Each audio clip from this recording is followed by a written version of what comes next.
ሰላም ቤተሰብ እንዴት ናችሁ? ላይክ ሸር በማድረግ ሄርሜላ እንግዲህ በትኩስ ነገር መታለች። አሻፈረኝ እንግዲህ ወንድ የሆነ ይግጠመኝ ብላለች ማለት ነው። ለማይክል ጃክሰን ዘፈነችለት። ማን ነው ደፋር? ካሁን በኋላ በእጄና በእጄ ነው አለች። አንቺማ በእጅሽ ነው በእጅሽ ነው። ምን ያለብሽ ሩታ አለች እንጂ ቁጭ ብላ አይኗን ባይኗ እያሳየሻት ማለት ነው፣ እየሳምሽ ማይክል ጃክሰንን እና ሄርሜላ ቀስ ረገብ በይ እንዲ ዛሬን ደግሞ በቁንጣ ነው። ረጋ በይ ረጋ ሰከን በረድ። አዎ ሄድ መጣ። አይ ሄርሜላ ጊዜው ያንቺ ነው እናቴ፣ በይበት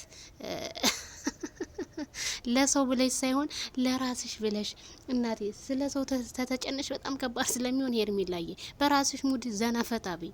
ማይክልዬ ግን እንደው ምን አይነት መሀባ ቢኖርህ ነው እንደዚህ ሴቱ የሚንቀጠቀጥልህ? እውነት በጣም ነው የሚንቀጠቀጥልህ ሴቱ። የኛ ማይክል ጃክሰን ሲፈልግ ቀን ከሩታ ይሆናል፣ ሲፈልግ ማታ ከሄርሜላ። ምን ችግሩ? ምን አለ እንደ አብርሃም እንደ አብርሃም የተመረክበት ቦታ ላይ ንገረን፣ እኛም ሄደን እዛ ቦታ ላይ እንመረቅ። ማይክል ጃክሰን እዲ ያዝ አዎ ሄድ መጣ ሄድ አዎ ማነኝ አጨብጫቢ ነኝ። ሌላው ያጨበጭባል፣ አንቺ እናቴ ጥሬውን ተብስሉ ብስልስል ታረጊያለሽ። ሄርሚዬ አሳዝነሽ ነበር ሰሞኑን። እንደዚህ ጨፈር በይ። አዎ ከማይክል ጋር ስትሆን ደግሞ ውበቷ ሁሉ ግጥምጥም አይደል እንደሚያደርግባት። በሉ ቤተሰብዬ ላይክ አድርጉ፣ እስከዛው ድረስ ላይክ አድርጉ።